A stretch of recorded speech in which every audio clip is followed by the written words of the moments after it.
واحد فقط ستحفظ القرآن مثل الفاتحة، بشرط واحد فقط ستحفظ القرآن مثل الفاتحة كذلك أيها الأخت. قبل ما نبتدئ في الفيديو أتمنى منكم الذي يشاهد في الفيديو يشترك في القناة ويفعل زر الجرس ويضغط على اللايك وينشر هذا الفيديو عبر التواصل الاجتماعي في الجروبات في التليجرام في الفيسبوك، عبر التواصل الاجتماعي للأهل للزملاء لكي يستفيدوا من هذا الفيديو وكله في ميزان حسناتكم. أسأل الله سبحانه وتعالى لكل شخص لكل أخ ولكل أخت اشتركوا في القناة وضغطوا على اللايك ونشروا هذا الفيديو، أتمنى بأن يثبت الله سبحانه وتعالى القرآن في قلوبكم دائما وأبدا بإذن الله سبحانه وتعالى.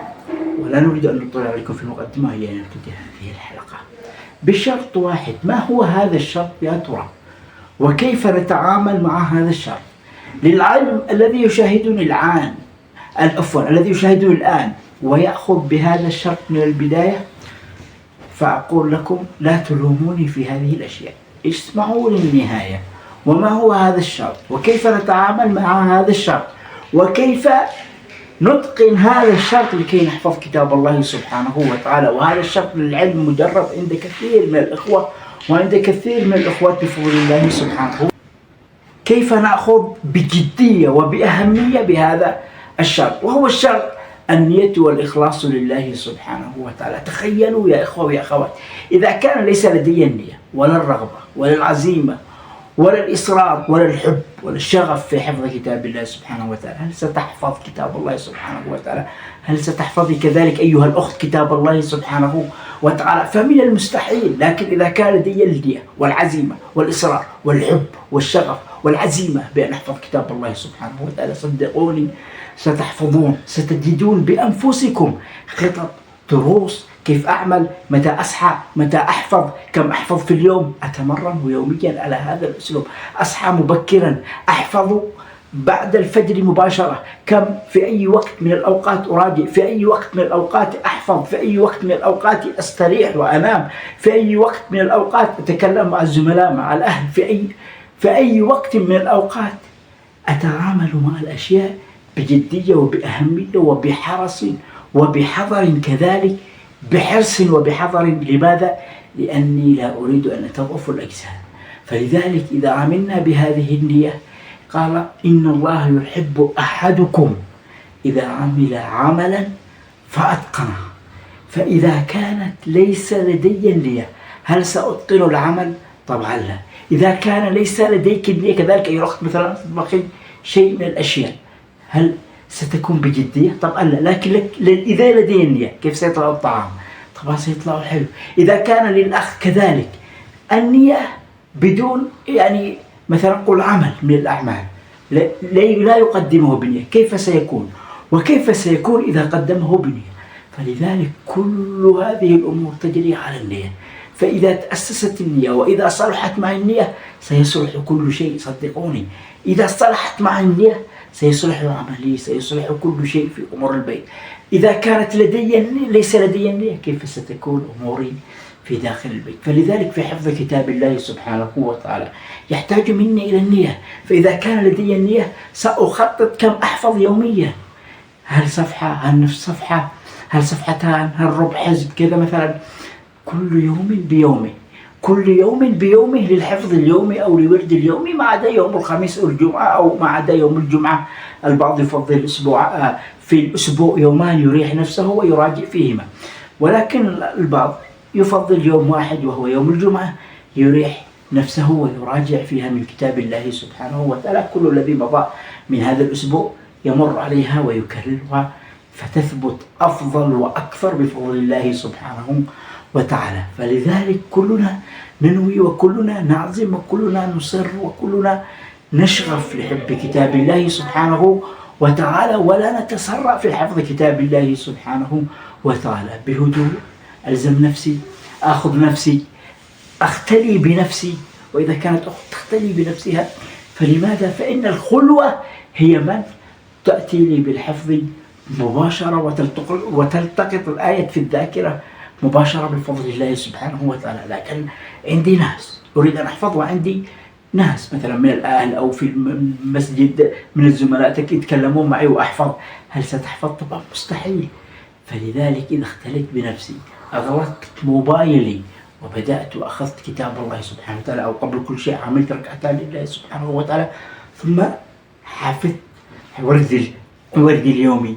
فهذه هي تتأسس كلها بالنية.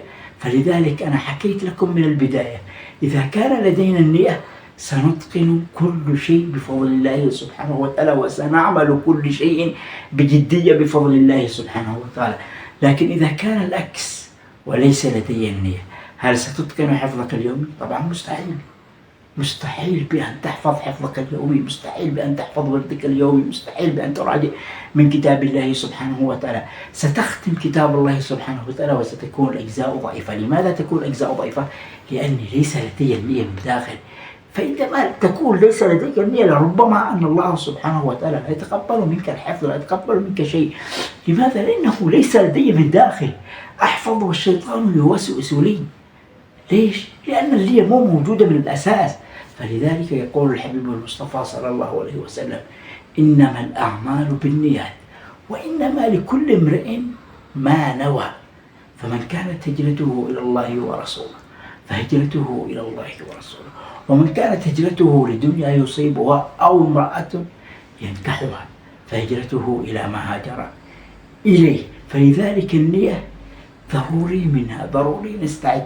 حتى النية مو بنية واحدة خلاص أعمل كل شيء، ضروري كل يوم نجدد النية والعزيمة والإصرار والهمة والشغف والحب بأن أحفظ كتاب الله سبحانه وتعالى. لماذا بعض الإخوة يحفظون كتاب الله سبحانه وتعالى؟ لماذا بعض الأخوات يحفظون كتاب الله سبحانه وتعالى وأنا لم أحفظ كتاب الله سبحانه وتعالى؟ لماذا بعض الأخوة يسمعون كتاب الله سبحانه وتعالى في جلسة واحدة؟ لماذا بعض الأخوات يسمعون كتاب الله سبحانه وتعالى في جلسة واحدة؟ لماذا بعض الإخوة يتقنون حفظ كتاب الله سبحانه وتعالى؟ لماذا بعض الأخوات يتقنن حفظ كتاب الله سبحانه وتعالى وأنا لم أحفظ ولم أتقن ولم أعمل أي شيء؟ لماذا؟ عقلهم مثل عقلي، فإذا شغلت عقلي وحركت عقلي فسأبدأ فسأجتهد فسأحفظ بفضل الله سبحانه وتعالى. ليس هم أفضل مني وليس هم أحسن مني، بل بإذن الله سبحانه وتعالى أنا الأفضل. وأنا بأن أكون من جوا قلبي ومن داخل قلبي سأحفظ وسأسمع كتاب الله سبحانه وتعالى في جلسة واحدة بفضل الله سبحانه وتعالى وبكرم الله سبحانه وتعالى وبجود الله سبحانه وتعالى. طبعا للعلم كلنا نأخذ بهذا الشرط. وانظروا لأنفسكم، هل ستتغير حياتكم ولا لا؟ هل ستكون أفضل من قبل ولا لا؟ إذا أخذنا هذا الشرط بجدية. وأنا للعلم هذا الشرط ما حكيته لفراغ، هذا الشرط حكيته مو مجرد فراغ وكذا نية فقط، بل حكيته بجدية وبأهمية وبإصرار، وفكرت فيه يعني أوقات كثيرة. ما هي الأشياء أو المسببات التي تخلينا نحفظ كتاب الله سبحانه وتعالى ونراجع كتاب الله سبحانه وتعالى ونسمع من كتاب الله سبحانه وتعالى من أي جزء، من أي صفحة، من أي ورقة، من أي مكان، من أي صورة ولا أغلط. ما هي هذه الأسباب؟ ففكرت في شروط كثيرة وعملناها في القناة، في أشياء كثيرة وعملناها في القناة، لكن صدقوني أهمها النية. البعض يتغافل منها إلا من رحم الله سبحانه وتعالى وإلا من رحم ربي سبحانه وتعالى. يتغافل عن هذه النية ويترك هذه النية ويأتي ويأخذ بدون النية، يأخذ المصحف يبدأ يحفظ من كتاب الله سبحانه وتعالى، وإذا كانت تأخذ وتحفظ من كتاب الله سبحانه وتعالى لا في نية ولا في أي شيء. فلذلك إذا عزمنا وأخلصنا نيتنا لله سبحانه وتعالى فسنحفظ بفضل الله وبتوفيق الله وبمراد الله وبإرادة الله سبحانه وتعالى. إن شاء الله من هذه اللحظة نستعد، من هذه اللحظة ننوي، من هذه اللحظة بأن نستعد وننوي بأن نتقن كتاب الله سبحانه وتعالى، نحفظ حفظا اليومي، والذي ختم ننوي بأن نراجع القرآن دائما وأبدا، كل يوم مثلا جزءان 3 أو حتى جزء بأن يكون متقنا وأمر عليه. طبعا لو مرت كل يوم جزء تحتاج إلى شهر واحد إلى أن تأتي وتبدأ من البداية، يعني تختم كل شهر.